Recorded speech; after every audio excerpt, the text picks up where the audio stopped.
Assalamualaikum warahmatullahi wabarakatuh. Saya Piola Asti Lestari 1903090051, kelas 5B Pagi Kesejahteraan Sosial, mata kuliah Advokasi Sosial dan Gerakan Sosial. Di sini saya akan menjawab beberapa pertanyaan tentang tugas advokasi sosial dan gerakan sosial.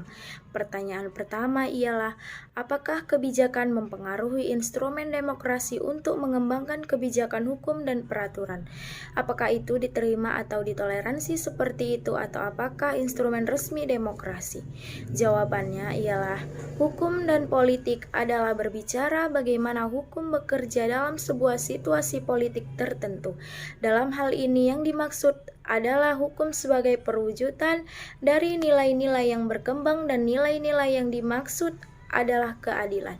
Dengan demikian, idealnya hukum dibuat dengan mempertimbangkan adanya kepentingan untuk mewujudkan nilai-nilai keadilan tersebut, dengan ciri-ciri mengandung perintah dan larangan, menuntut kepatuhan dan adanya sanksi. Maka hukum yang berjalan akan menciptakan ketertiban dan keadilan di masyarakat. Hukum sebagai salah satu kaidah yang dipositifkan secara resmi oleh penguasa negara adalah sebuah produk dari kebijakan politik yang dapat terbaca dari konteks dan kepentingan yang melahirkan hukum itu dan bagaimana hukum tersebut dijalankan. Beberapa dengan kaidah agama yang didasarkan pada ketaatan individu pada Tuhan, atau kaidah kesusilaan dan kesopanan yang didasarkan pada suara hati atau dasar-dasar kepatuhan dan kebiasaan. Memperhatikan perkembangan sistem hukum Indonesia, kita akan melihat adanya ciri-ciri yang spesifik dan menarik untuk dikaji. Sebelum pengaruh hukum dari penjajahan Belanda di Indonesia, berlaku hukum adat dan hukum Islam yang berbeda-beda dari berbagai masyarakat adat di Indonesia dari setiap kerajaan yang etnik. Setelah masuk penjajahan, Belanda membawa hukumnya sendiri yang sebagian besar merupakan konkordansi dengan hukum yang berlaku di Belanda, yaitu hukum tertulis dan perundang-undangan yang bercorak positif. Pertanyaan kedua, apakah pengaruh kebijakan dapat dikontrol secara demokratis sehingga transparansi terjamin? Jika iya, bagaimana Anda ingin melihatnya dikontrol? Apakah peraturan diberlakukan di negara Anda atau di tempat lain yang Anda ketahui? Dari berbagai kepustakaan ilmu politik, setidaknya terdapat 11 pilar sistem politik demokrasi. Yang pertama, jaminan dan perlindungan akan hak dan kebebasan warga negara dan hak asasi manusia atau HAM merupakan pilar utama demokrasi.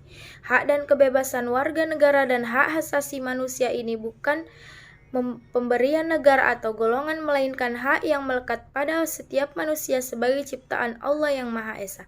Hak berserikat, hak menyatakan pendapat, hak mendapatkan informasi, bebas dari rasa takut, bebas dari kelaparan, bebas dari kebodohan merupakan sejumlah contoh hak dan kebebasan warga negara.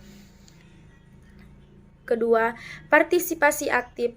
Seluruh rakyat sebagai warga negara dalam kehidupan politik dan kemasyarakatan atau partisipasi demokrasi. Partisipasi politik sebagai kegiatan mempengaruhi pembuatan dan pelaksanaan kebijakan publik adalah peran warga negara dalam demokrasi.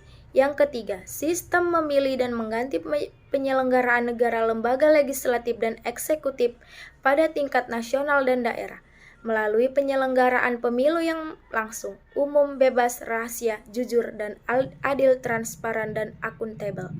Keempat, negara hukum atau rule of law, yang tidak saja menerapkan hukum dan prosedur yang sama kepada semua warga negara, apapun jabatan dan status ekonominya, tetapi juga penyelenggaraan negara atau penggunaan kekuasaan negara harus berdasarkan hukum. Demokrasi adalah sistem pemerintahan berdasarkan hukum, bukan pemerintahan atas kehendak individual, akan tetapi hukum juga dirumuskan dan ditetapkan melalui proses demokrasi.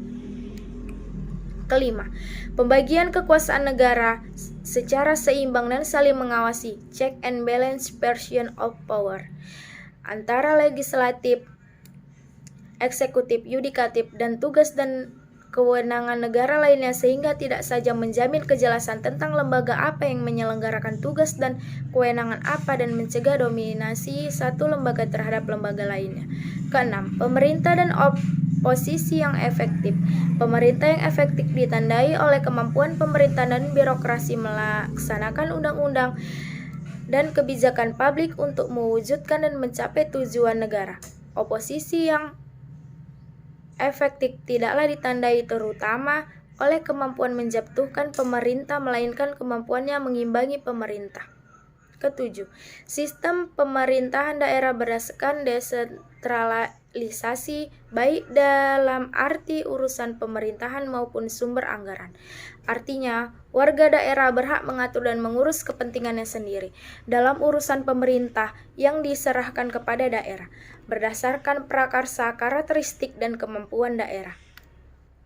Kedelapan, paham konstitusionalisme yaitu undang-undang dasar berisi berbagai bentuk dan mekanisme pembatasan kekuasaan negara agar kekuasaan negara tidak disalahgunakan untuk kepentingan pribadi dan golongan apapun atau menindas hak dan kebebasan warga negara.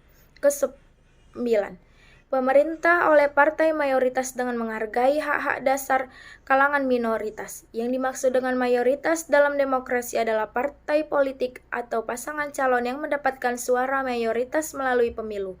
Kesepuluh, pluralisme. Sebagai karakteristik masyarakat demokratik, demokrasi pada dasarnya lebih dari sekedar seperangkat ketentuan dan prosedur konstitusional yang menentukan bagaimana lembaga-lembaga negara dipilih dan melaksanakan kekuasaannya. Kesebelas, budaya demokrasi sebagai sikap dan perilaku warga negara yang ditandai oleh komitmen kebangsaan yang tinggi, kepatuhan pada konstitusi dan hukum.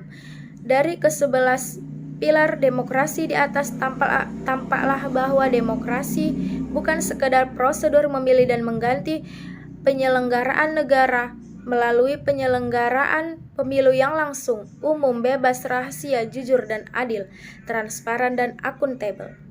Pertanyaan ketiga, apakah pengaruh kebijakan dalam konteks politik dan budaya yang berbeda atau jenis demokrasi lainnya berlangsung dengan cara yang sama atau apakah Anda harus menggunakan taktik atau strategi yang berbeda? Jawabannya, budaya politik adalah aspek politik dari sistem nilai-nilai yang berkembang dalam masyarakat yang dipengaruhi oleh suasana zaman saat itu dan tingkat pendidikan dari masyarakat itu sendiri. Artinya, budaya politik yang berkembang dalam suatu negara dilatar belakangi oleh situasi, kondisi, dan pendidikan dari masyarakat itu sendiri, terutama pelaku politik yang memiliki kewenangan dan kekuasaan dalam membuat kebijakan, sehingga budaya politik yang berkembang dalam masyarakat suatu negara akan mengalami perubahan dari waktu ke waktu.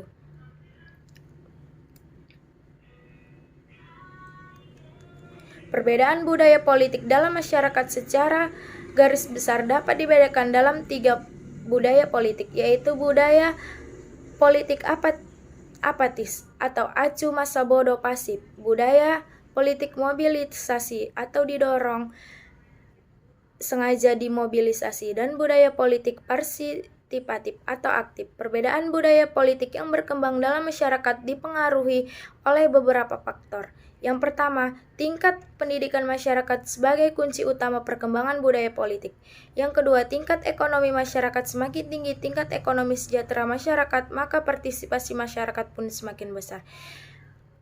Yang ketiga, supremasi hukum, adanya penegakan hukum yang adil, independen, dan bebas. Budaya politik partisipan merupakan kondisi ideal bagi masyarakat secara politik dalam berdemokrasi.